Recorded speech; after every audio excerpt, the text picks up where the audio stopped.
sao dia manasantsika mandritry tena andohalika mandohalika.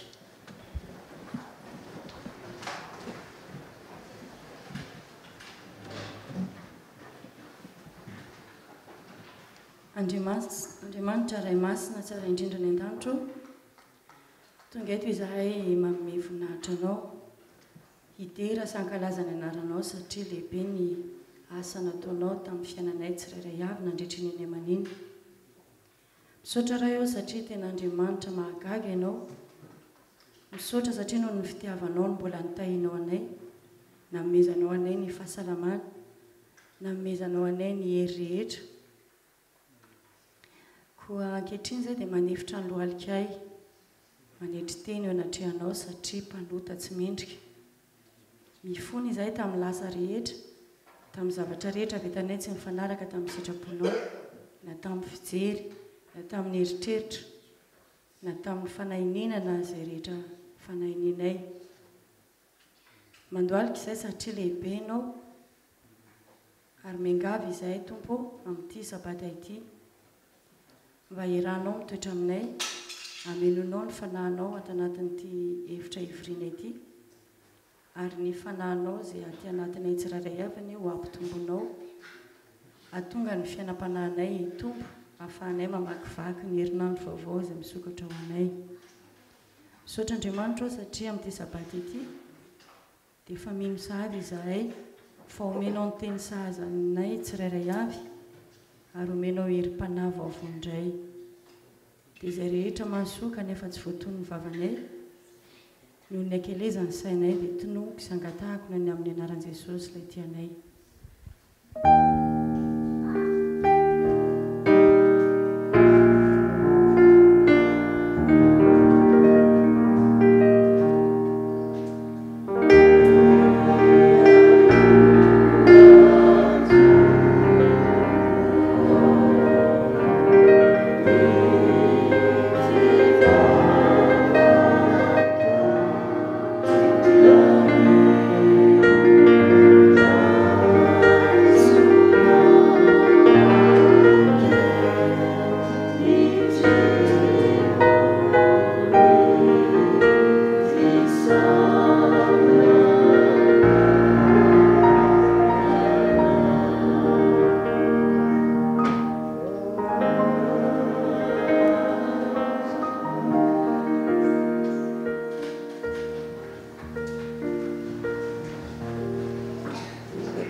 Ny fiangonana adventiste mitandrina ny andro fahafito malagasy eto Alasalle Saint-Cloud dia faly miarabantsika rehetra tratra izao sabata masina izao, andro izay natokana ionatsika amin'ny paharentsika, andro natokany mba ho fifalitsika miaraka aminy hifankahitantsika pray fanantenana koa amin'izao andro izao.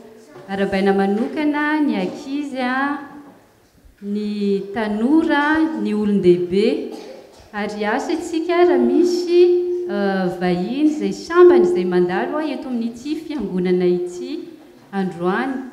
Raha ohatra misy zany dia mba mangataka an'izy ireo hitsangana.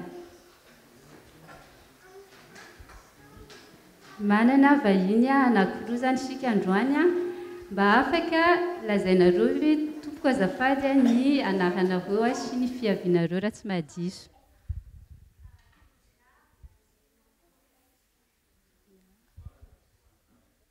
Christina Sivoaka Somana Kezia azafady ya dia faly miarabanareo zany tonga eto amin'ny fiangonana malagasy adventiste amin'izao sabata izao, ary maniry anareo sy isika rehetra koa mba ho hiaraka anao sabata mahafinaritra isika.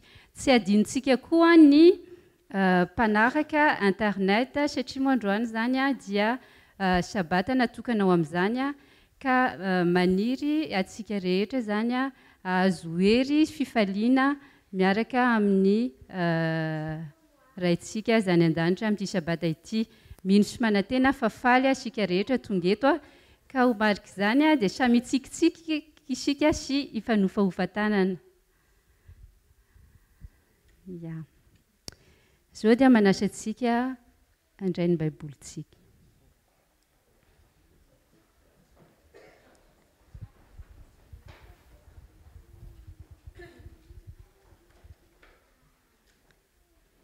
Misaorany Jehova ry fanahigo, ary izay rehetra ato anatiko, misaora ny anarany masina.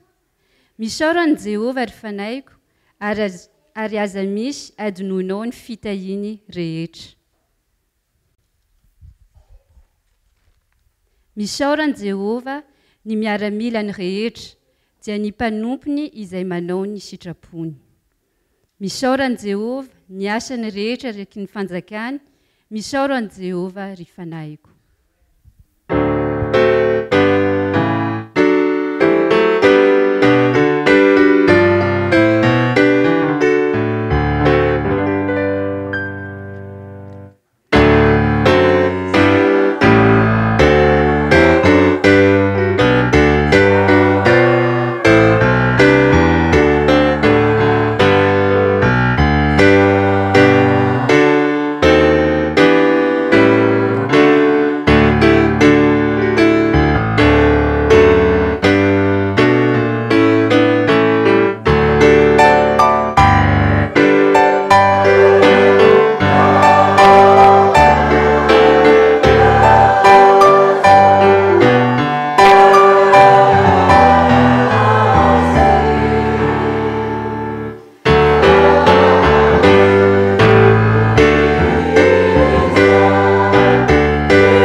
Ry firenena manomezany Jehova, eny manomeza voninahitra siero any Jehova. Manomezany Jehova ny voninahitry ny anarany, mitondra fanatitra ka mankanesa eo anatrehany, miankohofa eo anatrehany Jehova amin'ny fiangona masina. Hiditra eo amin'ny fanompoivavahana manokana isika, dia ny fanaterana ny ampahafolony sy ny fanatitra.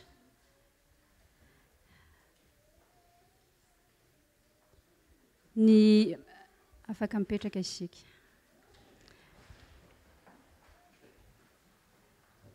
Mariana moa zany fa eto amin'ny fiangonana eto la salle Saint-Cloud zany dia misy ny fandalovana anankiroa amin'ny fanatazana fanatratsy ny ampahafolony ny fandalovana voalohany dia ny fanaterana ny ampahafolony sy fanatitra ary ny fandalovana faharoa kosa dia hoentina ny vinavina ny fiangonana zany amin'ny toerana ivavahana ka manasa ireo diakona andalo eny amintsika zany nateteraka izany.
Rirainay tsara indrindra izay any an-danitro misaotranao zahay noho ny fitiavanao sy ny famindraponao ka afaka nanatanteraka izao fanompo-fivavahana izao dia ny fanaterana ny fanatitra sy ny ampahafolony.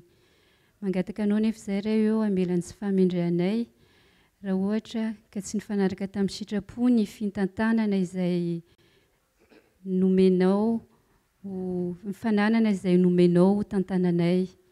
Ianao ame fahendrenanay hatrany ka ahafahanay manao ny sitraponao amin'ny fitantanana na eo amin'ny lafiny ara-bolana amin'ny lafiny mpiainanay rehetra izany iray io.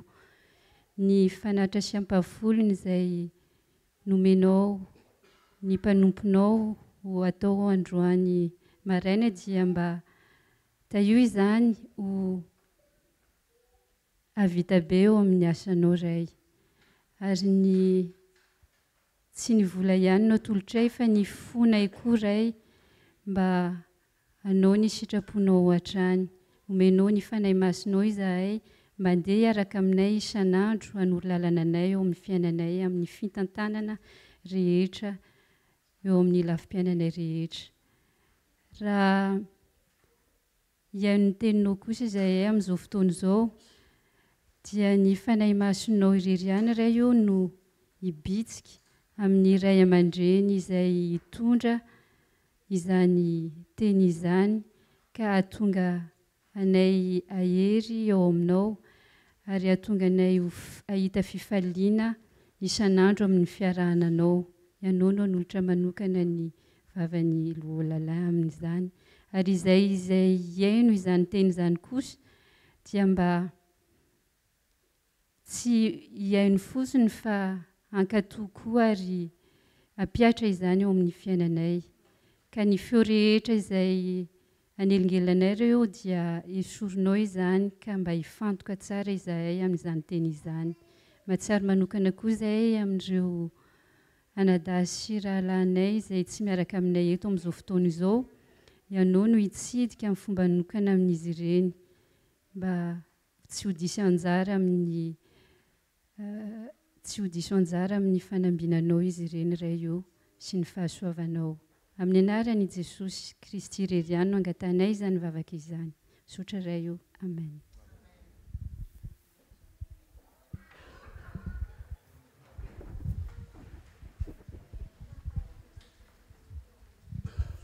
Bonjour à tous. Bonjour les enfants.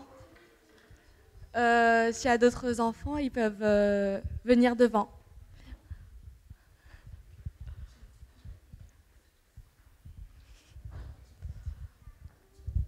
Voilà, il n'y a plus d'enfants.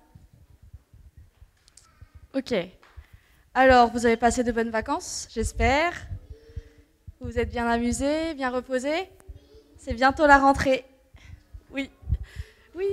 Alors, aujourd'hui, je vais vous raconter une histoire. C'est l'histoire d'une petite fille qui s'appelle Marie-Lou. Marie-Lou, elle avait 10 ans. Qui a 10 ans? Personne. Qui a 9 ans? Personne. Ok, Priscilla. Elle avait l'âge de Priscilla plus 1, 10 ans. Marie-Lou, c'était une petite fille qui était toujours contente. Un jour, en sortant de l'épicerie, elle marche et elle voit sur son chemin un petit truc qui brillait. À votre avis, c'était quoi? À ses pieds, elle voyait quelque chose qui brillait et ça l'attirait. Qui sait ce que c'était? Personne? Ok, je vais vous le dire. C'était une clé. Une petite clé toute spéciale avec des fleurs autour et elle avait le bout carré. Qui a déjà vu une clé avec un bout carré? T'as déjà vu une clé avec un bout carré? Oui. Et bien c'est ce que Marie-Lou, elle a vu.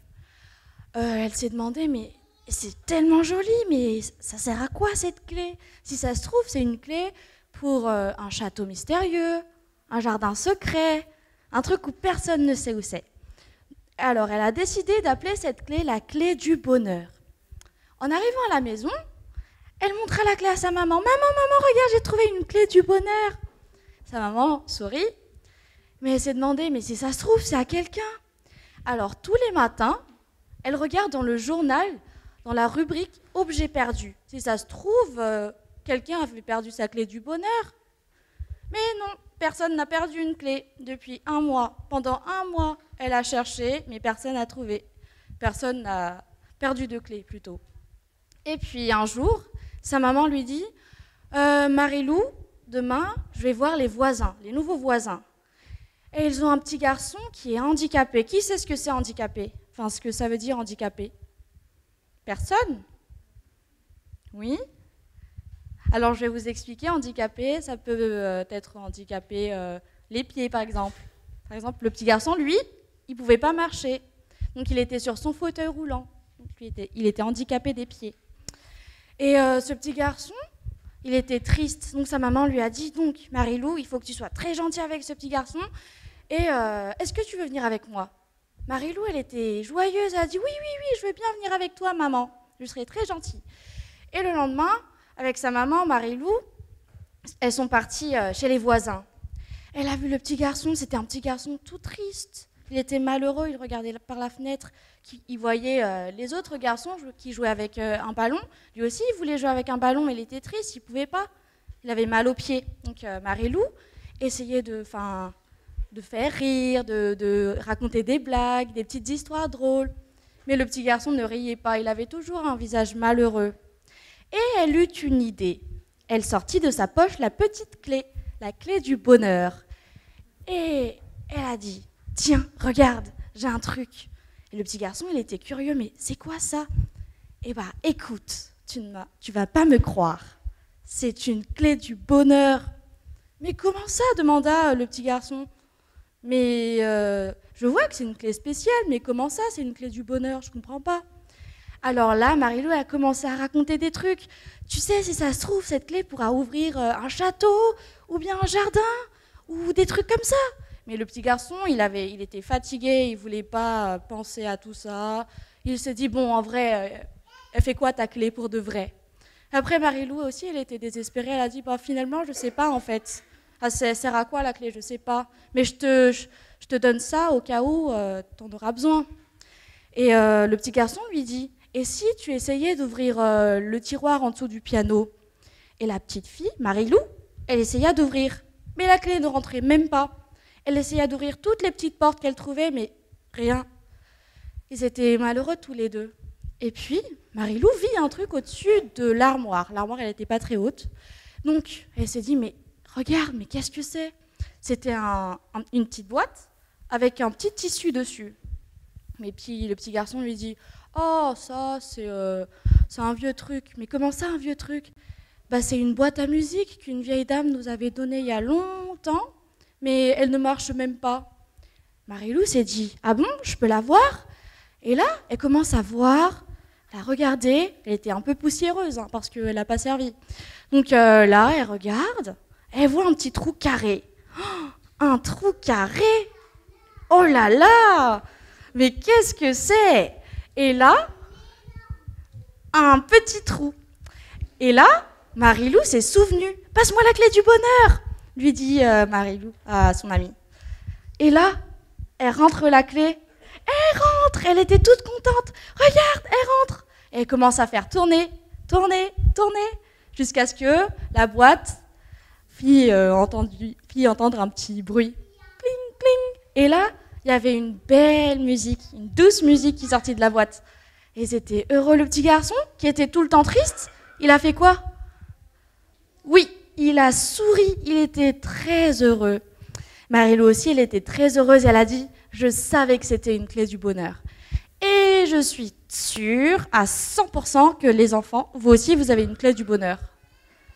Hein, n'est-ce pas? Non? Vous êtes sûrs? Parce que moi, je suis sûre que vous en avez. Et bien en fait, une clé du bonheur, c'est pas seulement une clé spéciale comme pour Marilou. Parce que comme je l'ai dit au tout début, Marilou, elle souriait tout le temps. Et bien la clé du bonheur, c'est votre sourire. Et aussi, c'est votre esprit généreux. Parce que Marilou, elle lui a donné la clé au petit garçon. Donc je suis sûre que les petits-enfants de la Selle Saint-Cloud, ils ont tous une clé du bonheur. Ils pourront faire sourire plein de personnes tristes. Et ils sont aussi très généreux. Voilà, c'est fini.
Eo am-pitsanganana ihany no iarahantsika mamaky ny teny izay voasoratra ao amin'ny Salamo 4:30 ary ho tohizantsika ao amin'ny 4:20.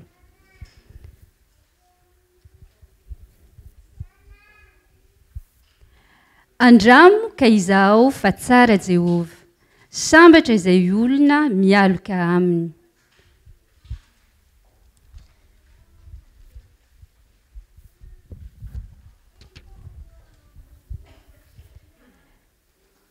Jehova tompony maro, sambatra izay olona mahatoky anao.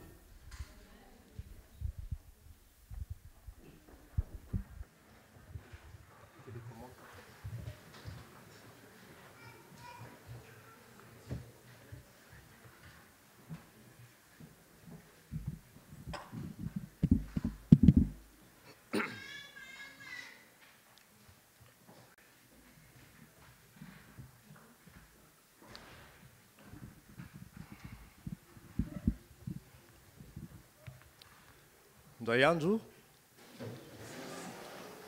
andro nisy mpanakarena anankiray tazatazana teo amin'ny terasiny, nahita olona mahantra anankiray mitsinjoka zao dia.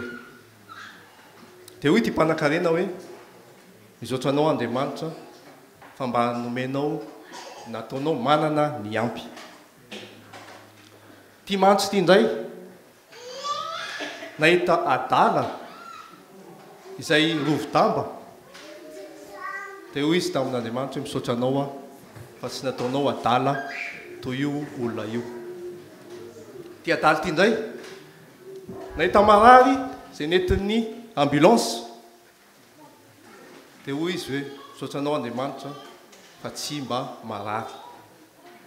Ity marary ty rehefa tonga tao amin'ny hôpitaly dia nahita olona netiny bancardier olona maty entiny any amorga dia hoy izy ty maraty hoe misaotra anao Andriamanitra fa mbola tsy maty ary ity maty indray sy afaka miteny tsy afaka misaotra an'Andriamanitra raha lasa ny abavy malala matoa sika tonga eto dia nohy Andriamanitra ka andeha isika hisaotra an'Andriamanitra iaraka iondrika hivavaka isika ray masina tsara indrindra ny an-danitra mbola misaotra anao izay satria avy aminao ny aina avy aminao mivava miteny avy aminao ny sofina miaino koa dia mitenena Jehova ho fa miaino izay mpanomponao roay Satana tsy haneningela izao fotoana izao misaotra ray malalo amen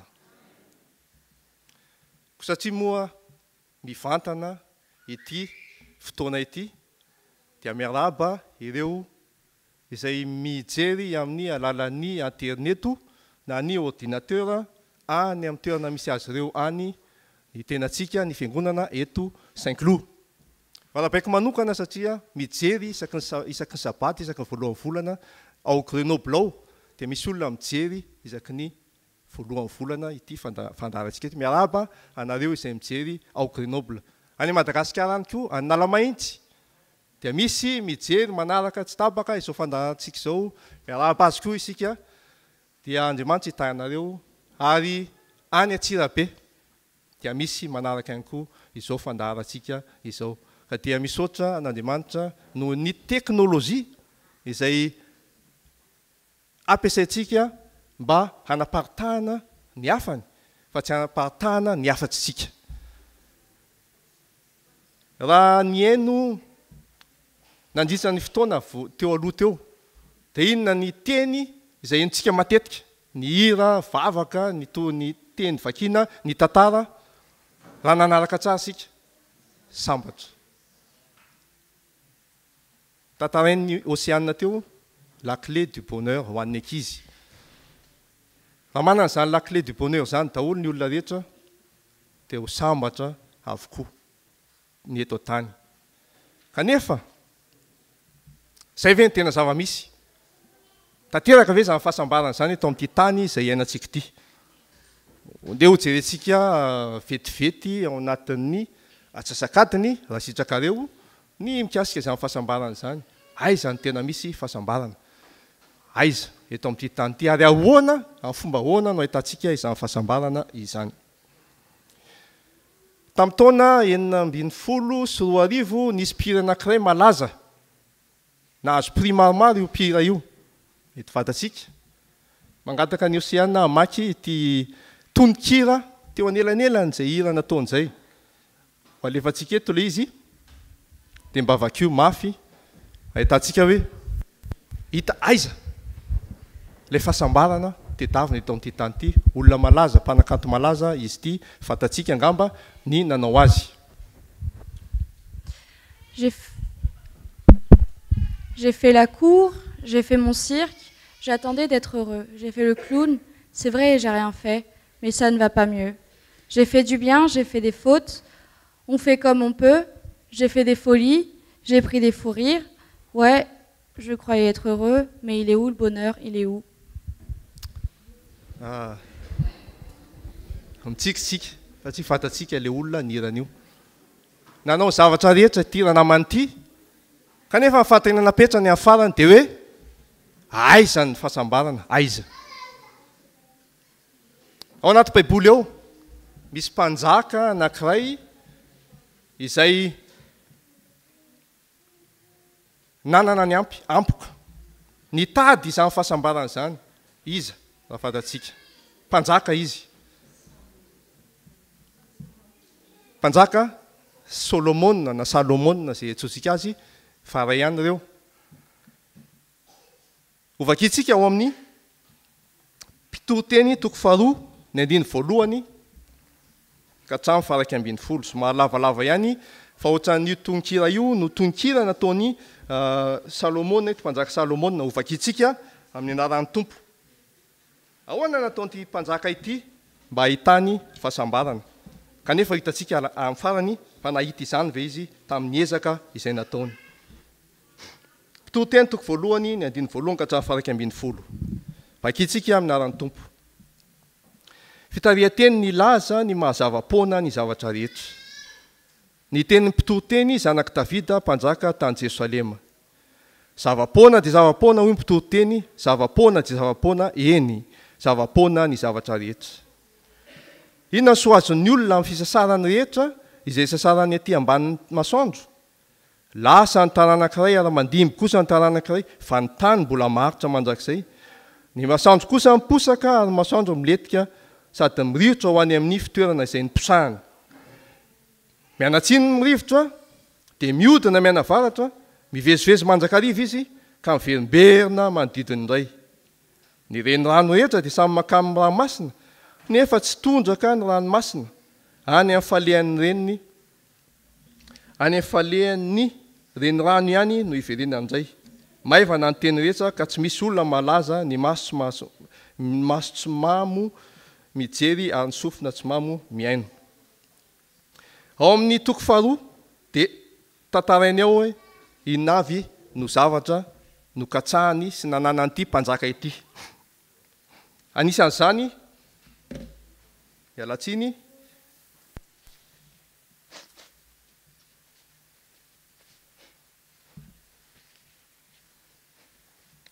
rehefa hoe matso ny pasteur dia mety ohatrany mataotaotra ihany. Ho tsarainy manko izy ity rehefa avy eo. Kanefa dia noho ny asa fanahy dia hiezaka ihany ny tena anao izay ilazainy ny fanahy hoentina amintsika. Mpanjaka Salomona. Firy moa mivady amin'ny mpanjaka Salomona? 10. Ao amin'ny mpanjaka voalohany toko 1:10 ny andiny 7. Mpanjaka voalohany toko 1:10 ny andiny 7. Lazainy any am-bavidomoina fa 10 nisan'ny vadiny Salomona. Marina izany e. Raha mandalo tsara isan'andro eo amin'ny mason'ny Salomona ny ray amin'ireo 10 ireo, firy taona zany vao miverina ny anankiray. Ela be. Maro dia maro ny vadiny Salomona. Mpanjaka voalohany toko 1:10 ny andiny 7. Ao ny milaza ny isan'ny vadiny Salomona. Ary dia nanana vady andriambavy 700 sy vady sin-drano 300 izy, ka nampivily ny fony ireo vadiny ireo.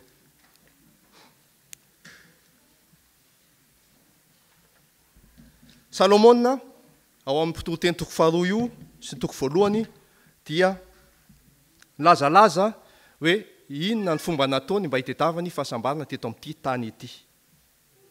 Nianatra izy ary nanao izay fahafinaretana rehetra sitraky ny fony sy izay neritreretiny tao an-tsainy tao. Ny projet commerciaux rehetra na ny hoe vinavina barotra rehetra izay neritreretiny fony dia tanteraka avokoa. Hitantsika eo io seza fiandrianany mpanjaka Salomona io dia vita amin'ny ivoire. Haitsika moa ny tombam-bitany izany ivoire izany. Ahoana ny fomba amonoan'ny olona ny biby akana izany ivoire izany. Fa lafo vidy dia lafo vidy tokoa izany ivoire izany. Izany io seza fiandrianany mpanjaka Salomona io. Ny tohatra miakatra io dia vita amin'ny volamena masif. Tsy hoe akoso-bolamena hoe ny fanina fotsiny fa volamena daholo tohatra miakatra io. Ary eo liona manodidina azy ireo dia vita amin'ny volamena ihany koa. Dia jereo ireo olona manodidina azy ireo. Manana mpanompo betabe izy lahy vavy miakanjo arak'izay tiany anaovana azy. Ny zavatra jereny Salomona hazo tsara, vokely, izay tsy vitsy karazana, ary izay vitsy karazana resa dia nalainy mpanjaka Salomona ho hitany masony, hoe eo ambany fifehezany, ho karakarainy ny mpanompony. Izany rehetra izany no nataon'ny mpanjaka Salomona mba hitetavana fahafinaretana. Kanefa ahoana hoy ny farany ao am-mpitoro-teny, mpitoro-teny toko 12.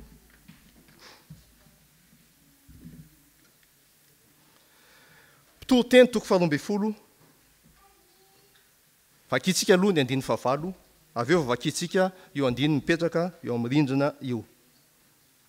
rehefa avy nandalo izany rehetrarehetra zany mpanjaka Salomona nitady fahafinaretana nitady fahasambarana ahoana ny teniny ao amin'io mpitoriteny eo.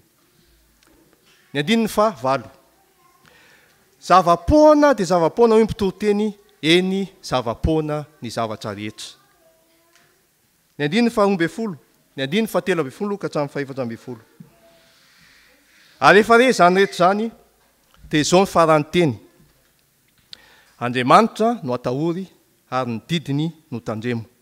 Fa izany no tokony ataon'ny olona rehetra. Fa ny atao rehetra dia hoentin'Andriamanitra ho amin'ny fitsarana ny zava-miafina rehetra na soa na ratsy. Rehefa avy nitady fahafinaretana tamin'ny alalan'ny heriny, tamin'ny alalan'ny teniny mpanjaka Salomona, dia io andiny tokony sy andininy io namarana ny teniny. Zavapoana dia zavapoana ny zavatra rehetra. Ny atao rehetra dia hoentin'Andriamanitra ho amin'ny fitsarana na soa na ratsy. Tena tompon'ny fahendrena dia ity mpanjaka ity. Kanefa dia natsiaro tena ho tena tsinotsinona izy manoloana ny fahalehibiazan'Andriamanitra.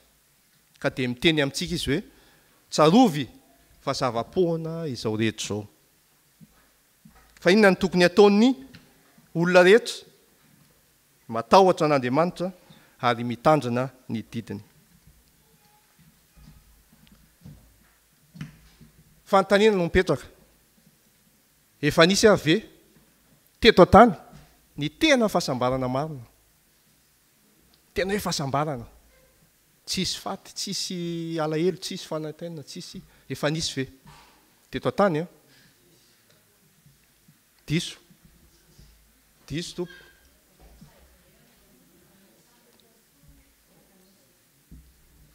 Efa nisy ny fahasambarana teto an-tany.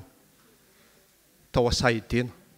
Fa mbola tsy nisy ny fahotana fahasambarana tanteraka no niainan'ny Adama sy Eva. Fotoana vitsy avy eo taorian'izay nefa foana izany fahasambarana izany. Ary tsy nisy fahasambarana azo antenainy intsony mandritsy ny androany, mandraka androany, sy mandrapatonga ny fataperana izao tontolo izao iavian'i Jesosy. Kanefa eto amin'ity tany izay misy atsika ity, tsisy olona tsy mitady fahasambarana na dia kely ara. Fahasambarana kely isan'andro eo amin'ny fiainany. Mety azontsika atao ve ny mety ahita fahasambarana amin'ny zavatra iainantsika manoloana ny zavatra iainantsika manoloana ny toe-javatra misy amin'izao fotoana izao. Azontsika atao ve mety ahita fahasambarana? Possible. Mety azo atao ihany. Arentsika fony Jesosy tonga teto an-tany. Talohan'ny toriny teny teo amin'ny tendrombohitra dia nanao fahagagana be da be maro Jesosy. Nanangana amin'ny maty izy, nanasitrana amin'ny marary izy, nanasitrana ny boky izy, nampitsangana amin'ny malemy izy, nanao zavatra maro be da be Jesosy. Fa azontsika vakiana ao Mateo voalohany ka hatramin'ny fahaefatra izany fahagagana nataony Jesosy izany. Fa tonga kosa eo amin'ny Mateo 5 sika, taiza Jesosy? Inona nataony Jesosy eo amin'ny Mateo 5 io? Rehefa naheno reto vahoaka reto fa nanao fahagagana be da be Jesosy, dia iny fa nirohatra nanaraka an Jesosy. Ary rehefa hitan Jesosy zany dia najanony ary niakatra teo tendrombohitra izy mba hitoriteny. Inona ny toriteny nataony Jesosy teo an-tendrombohitra io? Andininy roa amin'io toriteny nataony Jesosy io no jerentsika. Hoe mety ahita fahasambarana ihany ve tsika ary amin'ny fomba ahoana?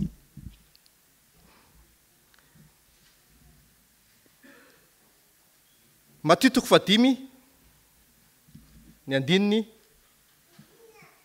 7. Aminaran'i Jesosy. Ary rehefa nokatra ny vavany izy dia nyteny nanao hoe ahoana hoy ny tompo, ahoana hoy Jesosy? Sambatra ny malahelo am-panahy fa azy ny fanjakana ny lanitra. Tany an-danitra ve Jesosy niteny an'io? Teto an-tany Jesosy niteny an'io. Ary niteny tamin'iza Jesosy tamin'io teny izay nolazainy io. Amin'ny olona izay mijery azy, amin'ny olona izay mihaino azy. Tamin'ny andron'i Kristy, ireo fariseo dia nevitena ho manan-karena ara-panahy. Izany hoe manana ny ampy ara-panahy. Tamin'ny andron'i Kristy izany no zava-nisy. Ary natefa tamin'ireo olona ireo izay mihaino an'i Kristy, tao ny fariseo, tao ny olona tsotra, tao ireo liana, izany toko sy andininy ao amin'ny Matio toko 5:3 izany. Sambatra ny malahelo-panahy fa azy ny fanjakany lanitra. Rehefa mivavaka ny fariseo tamin'izany dia ahoana ny nataony? Ahoana mivavaka nasandrany? Misaotra anao Andriamanitra fa tsy mba tahaka ny olona sasany izay manao zao saroa. Ahoana kosa ny tenin'ilay mivavaka natsandratra ilay iza? Mpamoretra. Ary io ny définition famaritana atao hoe malahelo am-panahy. Malahelo am-panahy. Ahoana mivavaka nataon'ilay mpamoretra? Zavaka milaza ve?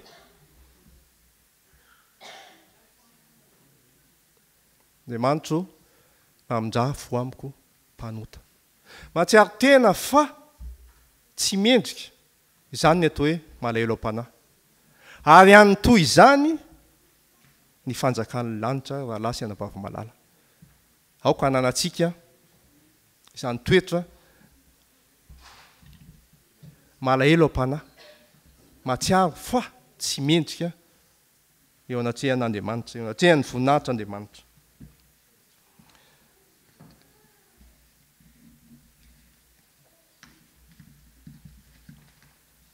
Mba azoantsika mamarina azy ao anatin'ny 3 minitra dia somary dingantsika kely izy. Matio toko 5:4. Alolo vakintsika ity paragrafy anankiray ity. Afaka vakin'ny ray aminareo telo vavy ave azafady.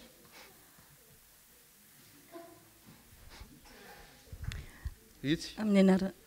Les paragraphes maintes, si sombre. Si sombre qu'ait pu être notre passé, si décourageant que soit le présent, si nous nous approchons de Jésus tel que nous sommes, faibles, privés de soutien ou désespérés, le Sauveur compatissant viendra au-devant de nous. Il nous entourera de ses bras avec amour pour nous présenter au Père revêtu de son propre caractère comme d'un vêtement éclatant. Amen. Mazava ny teny tia mpanoatra ambara, ninona lasatsika, maizina tahaka ninona ozy. Ny ankehitrintsika, makivy, rehefa manantona an Jesosy sika, dia vonina izy ny anala izany enta-mavezatsika rehetra izany. Ilay tompon'ny fahasambarana, ilay Jesosy izay milaza fa sambatra ianao raha manao an'izao, sambatra ianao raha manao an'izao. Matio toko 5:4. Inona indray ny voalaza ao? Sambatra ny ory fa izy no ampifaliana. Ny fahoriana dia tsy afaka eto amin'ity tany ity. Inona ny fahoriana lazaina eto? Misy roa ny fahoriana izay tiany Jesosy ambara eto. Voalohany, fahoriana vokatry ny fahatsapana lalina ny fahotana izay natao. Zay ny tiany Jesosy ambara voalohany eto. Fahoriana vokatry ny fahatsapana lalina ny fahotana izay natao. Sambatra io olona io raha toa manantona an Jesosy fa izy no ampifaliana.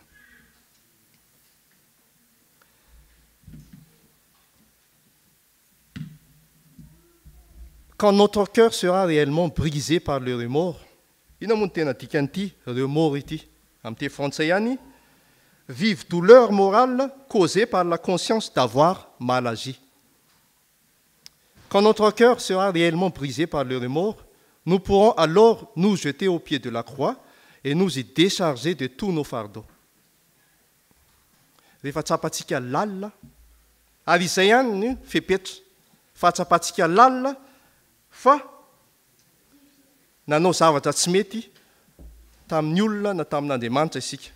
Za anisan'izany, isika koa angamba anisan'izany. Rehefa tsapatsika fa tsy nety lalina taopotsika nataotsika amin'izay fotoana izay tsika rahalasy anabavy malala no afaka raisin' Jesosy eo an-tongotsy ny azo fijaliana. Fa raha tsy tsapatsika izany dia Jesosy tsy hanery atsika ho eo amin'ny azo fijaliana angataka amin'ny famelana. Faharoa hevitra tiany Jesosy faharoa ambara amin'izy ity toko sy andinina toko 5 ny andininy 4 ity dia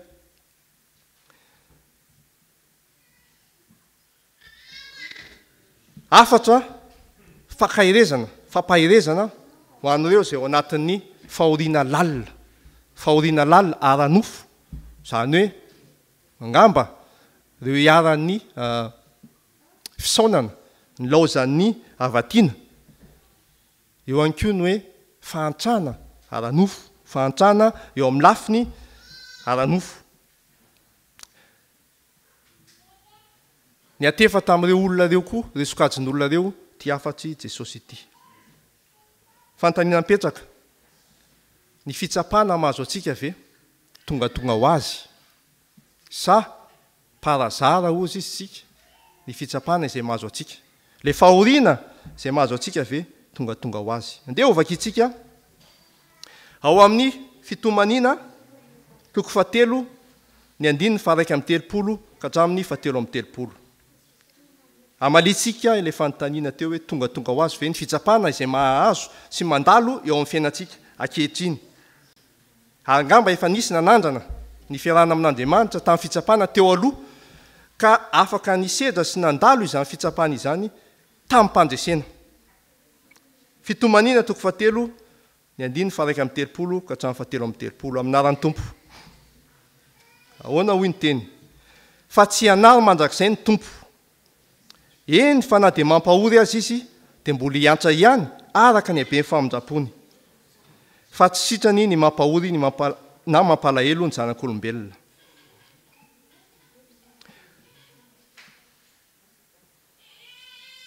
Ao amin'ny Hébreu toko 12 ny andininy 10, Hébreu toko 12 ny andininy 10. Izao ny voalaza ny teny.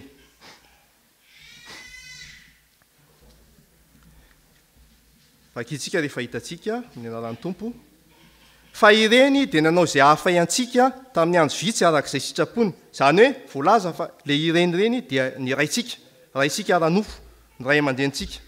Nanao izay hafay antsika tamin'ny andro vitsy arak'izay sitrapony. Fa izy kosa, izany hoe Andriamanitra, dia ny hahasoa.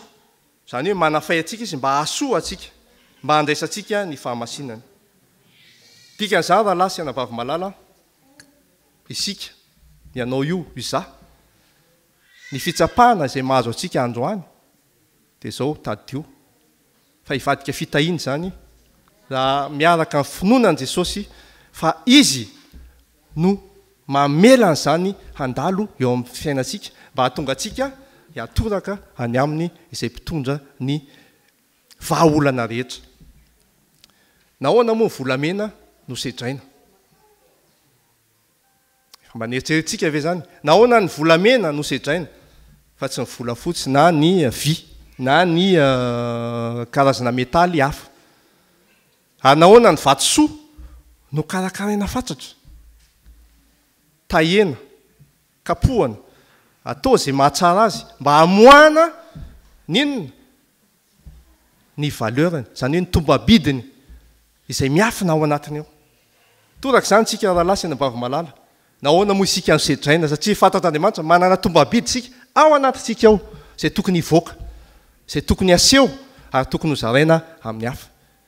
Ka azakivy sika raha toa ka mandalo fisedrana satria natao hamolavolantsika izany. Tahaka ny tanimanga, Jesosy ny mpamolavola, Jesosy ny tompony mamolavolatsika mba ho lasa tena endrika vaovao isika. Fampahirezana antsika rehetra izany satria ho anao fa samy nandalo fizetransika samy nahita fandresena angamba tamin'izany fizejana zany ka raha mbola ao anatintsika kehitriny dia andramo ka izao fa tsara Jehova.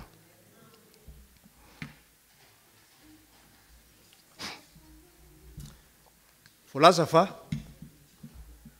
mety ho betsaka ny olona tsy nalala an Jesosy raha tsy nandafa fizedrana izy.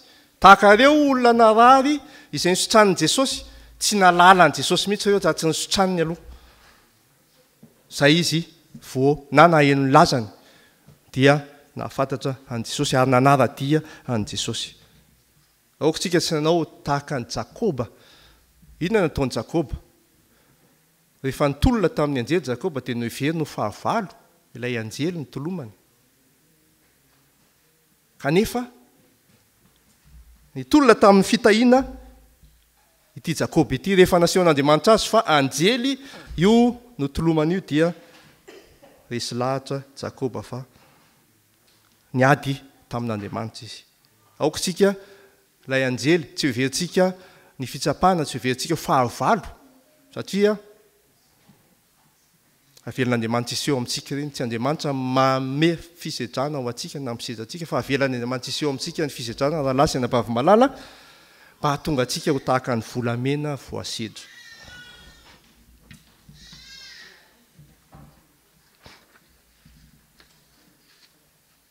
Rakitsika ao amin'ny Joba 5:7-10 ka hatramin'ny 9:20. Joba 5:7-10 ka hatramin'ny 9:20.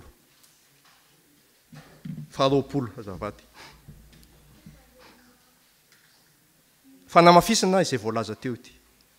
Indro sambatra ny zanak'olombelona izay anarin'Andriamanitra, koa aza atao zavatra kely ny famaizany tsy toa. Fa sady mandratra izy no mame, manotory izy ary ny tanany ihany no manasitrana. Amin'ny fahoriana enina dia hamonjy anao izy, eny amin'ny 7 aza dia tsisy loza hiatra aminao. Raha avy mosary dia aranao amin'ny fahafatesana izy, ary raha avy ny ady dia aranao tsy hovoan'ny sabatra izy. Misy zavatra, toe-javatra izay mitsanga eto hoe tsy avelan'Andriamanitra ho arovany amin'ny fomba rehetra ny zanany. Voalaza fa sady mandratra izy no mame, manotory izy ary ny tanany ihany no manasitrana. Rehefa eo am-pelantan'Andriamanitra move misy atahorantsika amin'ny fiainana. Move misy atahorantsika ny amin'ny hoavy. Tsy azo isalasalana fa tsia ny valiny satria nahoana ilay tompony hoavy nefa miaraka amintsika ho any amin'izany hoavy izany. Ka ina moa no atahorantsika ho ana manokana za tsy matahotra satria nahoana miaraka amin'Andriamanitra ary apetraka eo amin'Andriamanitra. Vao maraina ny fiainako tsy atahorako ny tontolo andro satria izy no mitantana izany tontolo andro. Ary rehefa tonga indray ny alina dia apetraka eo aminy ny alina, tsy atahorako izay mpamamitrana satria izy no miandry amin'ny alalan'ny anjely Gabriel. Dia tsy atahorako ny tsy fomaraina, ka na tsy ny fomaraina ary aho efa napetraka teo amin'Andriamanitra ny fiainako, tsy matahotra ny ho faty ihany koa.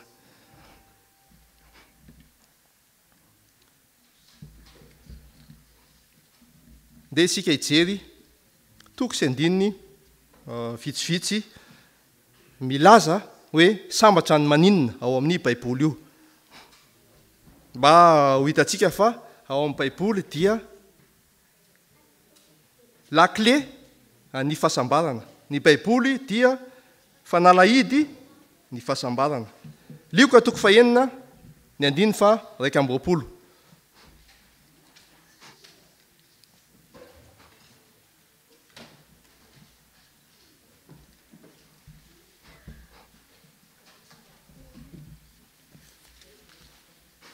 Lioka toko 9 ny andiny fa 120. Amin'ny anaran'ny Tompo. Ahoana ozy? Sambatsy ianareo nona ankehitriny fa hovikisana ianareo. Sambatsy ianareo mitomany ankehitriny fa iome ianareo. Ny zavatra voalaza eto dia zavatra misy amin'izao fotoana izao. Nona, tomany. Inona ny toko men'Andriamanitra an'ireo olona karazan'olona ireo? Mety ho zay zany, mety ho ianao zany. Sambatsy ianao ozy izy raha nona fa hovikisana ianareo. Inona ny fepetra? mba havoky atsika nanona asika inona fepetra ilay voalaza teo manantona ilay fanalahidy de Jesosy zany Andriamanitra no afaka manome hanina sahaza ho antsika ahoana moa nataon'i Jesosy rehefa nisy olona tsy omby 5,000 araka voalazan'ny Baiboly izay niain'ny tohiteniny de tediavin'ny mpianatra ho alefa fotsiny tsy nakanina ahoana nataon'i Jesosy raha nona reo olona ireo mehohanina izy de inona vakakana nataon'i Jesosy mofiry sy azandrany firy no namokisana reo olona amanaliny zany satria 5,000 lehilahy fotsiny mofiry sy azandrany firy raha miaraka amin'ny tompo isika raha lasy anavavy-malala de ho sambatra na de nona satria nahoana ho vokisan'Andriamanitra amin'ny alalan'ny fahagagana tanany mahery no amoky atsika anao fahagagana anome hanina ho atsika ilay tompo mafinaritra io Jakoba toko voalohany ny andininy fa 12 Jakoba toko voalohany ny andininy fa 12 Sambatra zay olona maharitra fakapanahy fa rehefa voazaha toetra izy dia andray satroboninahitra fiainana izay lazain'ny tompo nomena izay ty azy Josefa rehefa tao amin'ny lapa dia inona ny fakapanahy nahazo azy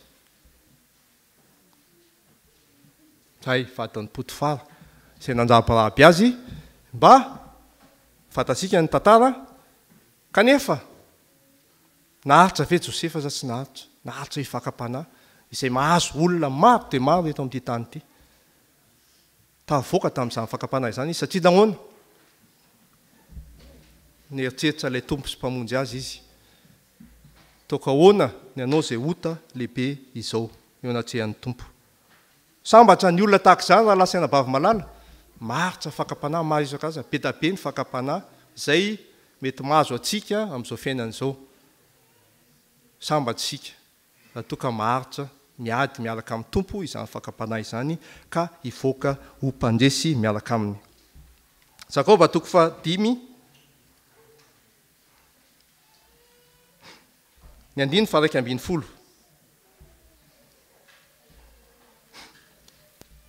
fakitsika aminaran'ny tompo efa hitantsika eny amin'ny tsipirinjana tonga dia fakitsika indro ataontsika fa sambatra izay efa naharitra efa renareo faharitany Joba ary efa hitanareo ny farany nataon'ny tompo taminy fa miantra indrindra ny tompo sady be famonjam-po haitsika ny tantaran'ny Joba ny ainy sisa tsy nalana taminy kanefa nanakana azy tsy hifikitra amin'Andriamanitra mandra-pahatonga an'izany aina tsy voala tamin'izany ve izay Joba tsia naharitra hatramin'ny farany Joba na dia teo aza ny loza izay nanjo azy sambatra ny olona tahaka ny Joba satria miantra indrindra ny tompo sady be famonjam-po izany nataon'ny tompo tamin'ny Joba Apokalipsy toko fa 4:10 ny andininy fa 7:10 ary narefena van-danitra ho nanao hoe soaty sambatra ny maty dia izay maty eo amin'ny tompo hatramin'izao eny hoy ny fanahy fa hitsaritra amin'izay ny sasarany izy fa ny asany nanaraka azy tamin'ny fomba ahoana hono nahafatesan'ny Jaona tapahandoha Jaona kanefa hatramin'ny farany dia tsy niataka tamin'ny tompo Jaona mpanao batisa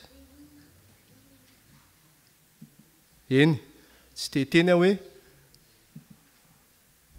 ho tahaka ny Jaona isika tapahandoha na ho faty atao martyr fa inona ny tia mpanohatra ambara na dia ambavahoana ny fahafatesana aza isika dia afaka mahita fahasambarana tahaka ilay jiolahy teo kavanan'i Jesosy fa fatany fa ho faty izy satria ny olona omboana amin'ny hazo fijaliana dia maty zany ny ao ambadik'izay afaka fotoana vitsy fatany fa ho faty izy nahita ny tompo teo akaikiny izy dia inona ny nataony inona ny teniny tsarovy aho rehefa tonga fanjakanao ianao sambatra ny olona eo ambavahoana amin'ny fahafatesana toy izany mety misy any amin'ny jery any amin'ny hôpitaly any mila mibanjina mila miantso an' Jesosy ny olona toy izany mety sarotra ny miaina izany hoe fantatsoa fa ho faty ianao kanefa azonao antoka fa raha toy ianao eo amin'izay fotoana izay no miantso ny tompo dia ahita fahasambarana ianao, ahita ny famonjena zay atolotr'i Jesosy tahaka ity jiolahy ity ianao. Ilay jiolahy amin'ny maha-jiolahy azy tsy nandalo fivavahana izy, tsy niaina tany am-piangonana izy, fa zao teo mba vahoana fahafatesana izy ny antsony tompo dia nahazo famonjena rahalahy sy anam-bavamalala. Apokalipsy toko 8:1-9. Ary koa izy tamiko soaty sambatro izay natsona ho amin'ny fanasana fampakaram-bady ny zanak'ondry fa hoy izy tamiko ireo dia teny marin'Andriamanitra. Sambatra inona moa ity fampakaram-bady ny fanasana ny zanak'ondry ity? Fanasana haitsika ny tian'ny mpanohitra ambara amin'izany, ny tian'ny Baiboly lazaina amin'izany fa Jesosy, fahatongavan'i Jesosy izany. Rehefa tonga izy dia iantso izay olona rehetra teo kavanany mba hiara hifaly aminy ao amin'ny fampakaram-bady ny zanak'ondry izany. Alohan'izany Apokalipsy toko 2:20-20. Sambatra izay manasa ny akanjony mba hanana fahefana amin'ny hazonaina sy dirany amin'ny vavahady ho ao tanàna. Manasa ao amin'ny lavilainza ve? Tsia, sasana amin'inona ny akanjo mba hidirantsika ao amin'ny hazonaina, fahefan'ny hazonaina. Izay indrindra ranabavy misaotra betsaka. Meteza ho sasan'ny Kristy amin'ny rany io akanjosika maloto io. Sasany amin'ny rano mena, ary rehefa voasasa amin'ny rano mena dia lasa inona ny lokony? Fotsy ny lokony. Absurde. Zany hoe tsy mampino zany. Raha mena sasao amin'ny rano eny lambantsika dio, fa Jesosy Kristy ihany no afaka manafotsy amin'ny alalan'ny rany izay miloko mena. Azadino ary jereo foana ny azo fijaliana izay nahafatesan'i Kristy ho ahy sy ho anao.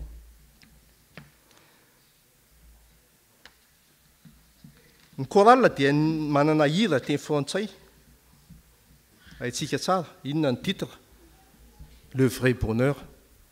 Manasa ireo olona vitsivitsy hira amin'ny version malagasy indray, izany hoe le vrai bonheur amin'ny teny frantsay zany.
Misy fiadanam-po raha tsy ho anilany Jesosy ka namafy azany manjosy fahoriana antso Jesosy any mitala fa izy anome fiadanana ho anao sy fifaliana ry kofia nambava fifalina situmanitsy hitanao rehefa izy no mitantanana anio tapany evitra azabe atakandro lavizao fiainana mandraky izay eo akaikiny laray raha Jesosy no fiainana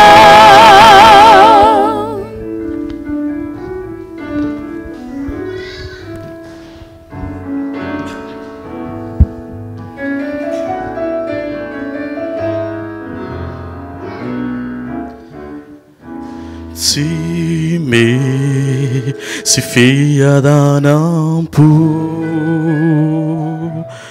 ratsy eo anilany Jesosy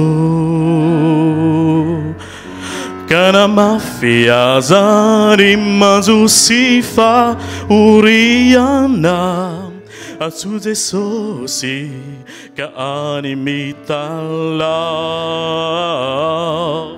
fa izy anome fiadanana hoanao sy fifaliana rikiofia nambavao ny fahoriana sy tomanitsy ho hitanao rehefa izy no hitantanana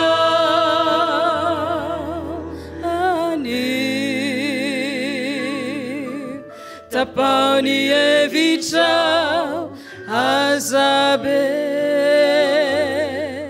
atakandro lavizao fiainana mandraky izay neo akaikiny laray raha Jesosy no fiainana fa izy anome fiadanana sy fifaliana rikiofia nambavao ny fahoriana sy tomanitsy ho hitanao rehefa izy no mitantanana anio tapany evitrao azabe atakandro lavizao fiainana mandraky izay neo akaikiny laray raha Jesosy no fiainana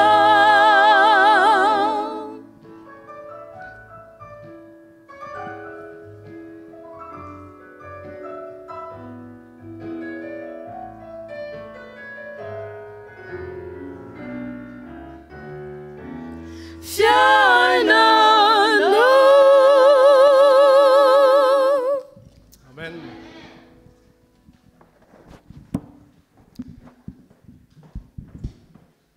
Fantatsika hoe firy nisan'ny teny hoe sambatra ao anatin'ny baiboly. Efa nieritreretintsika ve zany tao anatin'ity baiboly ity firy nisan'ny teny hoe sambatra. Ary efa tsy haintsika te olazaiko fa misy teny andininy 100 milaza momba hoe sambatra atao amin'ity baiboly ity. Ary nisan'ny teny hoe sambatra dia 9/100. Misy andininy iray zany mety misy sambatra indroa. Ary ny teny hoe fahasambarana dia misy anankiroa. Ina moa ny dikan'izany? Raha te hahita fahasambarana antsika zany dia aiza? Tokana ihany, ary dia tena tokana ihany raha te hahita fahasambarana antsika. Tsisy safiza afa-tsy tokana. Dia aiza? Ny miditra ao amin'ny sekolin'i Kristy. Miditra ao amin'ny sekolin'i Kristy. Inona no boky ianarana amin'izany sekolin'i Kristy zany? Dia ny teniny. Raha te hahita fahasambarana antsika midira ao amin'izany sekolin'i Kristy zany. Ary tsy misy afa-tsy ity no boky azosika enarana ao amin'izany sekolon'ny Kristy izany. Ahoana moa i Tomasy? Afaka telo mihitsy dia ho tapotra ito teny. Ahoana moa i Tomasy? Ao amin'ny Jaona 4:1-5 ka hatramin'ny 9. Minaran'ny Tompo, hoy Tomasy taminy, Tompoko, tsy fantatray izay aleanao ka ataonay ahoana ny fahafantatra ny lalana? Hoy Jesosy taminy, izao no lalana sy fahamarinana ary fiainana, tsy misy olona mankany amin'ray afa-tsy amin'ny alalako. Izay ilay sekolony, izy ihany. Tsy misy afa-tsy izy ihany, ilay mpampianatra mahay ny zavatra rehetra, no ahafahantsika mankany amin'ny ray. Ary ny fanalidin'ny fahasambarana, la clé du bonheur, androany, ampitso, ary mbola la clé du bonheur na fanalidin'ny fahasambarana mandrakizay, dia ilay teny tonga nofo. Dia tsy izany fa Jesosy Kristy, ilay lalana sy fahamarinana ary fiainana. Toko 5 farany no vakitsika dia tapotra izao fotoana izao. Ilay teny no vakiny ny anabavy nirina teo aloha. Vakitsika mafy miaraka amin'ny teny gasy, raha azo atao izay teny amin'ny teny frantsay dia miteny amin'ny teny frantsay. Manisa telo aho dia amaky miaraka isika. Isa 2:3. Andramo ka izaho fa tsara Jehova, sambatra izay olona mialoko aminy. Ny 2:12, toko 4:40. Jehova tompony maro, sambatra izay olona matoky anao. Ny faniriana ray lahy sy anabavy malala dia ananantsika fahasambarana ao amin'ny Tompo. Eny, fa na dia miatrika fahoriana isan-karazany asika eto amin'ity tany ity, dia azosika ataony manana antoka amin'ny finoana fa tsy andao antsika na afoy antsika ilay Tompo ny finoantsika dia ilay Andriamanitra sy Jesosy Kristy zanany, ary ny fanahy masina no hiaraka amintsika andia izao fiainana mbola olalaovantsika izao, mba hahatonga antsika tsy hiala amin'izany lalana sy fahamarinana ary fiainana izany. Tanteraka amintsika ny teny ary Andriamanitra ombantsika tsirairay avy. Amen.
Rirainay tsara indrindra izay any an-danitro, misotranao zahay no ny tombontsoa nomenao anay ka nahazoanay ny aino izany teninao izany androany maraina.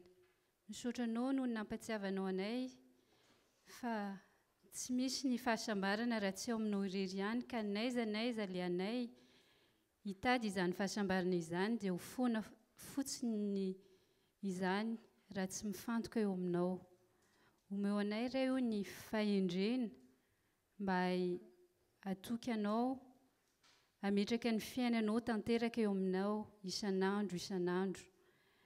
Ary izany teny izany dia ampiorina ny finoanay ka ahatonga anay ahita ny fahasambarana tokoa satria miaraka aminao zahay manao ny sitraponao ary ianao ny efa nampanantenanay fa ianao dia hiaraka aminay mandrakariva isan'andro mandra-patapitra izao tontolo izao dia ny fiainana iray manontolo iray eo mba hombanao tokoa izany ary izay rehetra dia ho sambatra satria manana anao amin'ny fiainanay ny fiainanay sy ny fotoana rehetra koa izay mbola ataonao eto ho voninahitry ny anaranao iray eo ary ahitanay izany fahasambarana izany tokoa noho ny amin'ny anaran'i Jesosy amen.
Ray masina misaotra anao izay satria fantatray fa manomana fitoerana ho anay ianao any an-danitra any. Irinay no hoany hiary toetra aminao. Kanefa ray malala mbola eto tany izahay ka mandra-piavy izany mandra-piandry mandra-patongany izany fiavianao raha ho lanitra izany dia meteza hitsodrano anay zanakao. Tainao ni Jehova ka amindra fo aminao. Aranitra ny tavany aminao ni Jehova ka hiaro anao ary hanome anao ny fahasambarana. Hampamirapiratra ny tavany aminao ni Jehova ka hantonga fiadanana ho anao. Misaotra Ray Malala noho ny amin'ny rason Jesosy. Amen.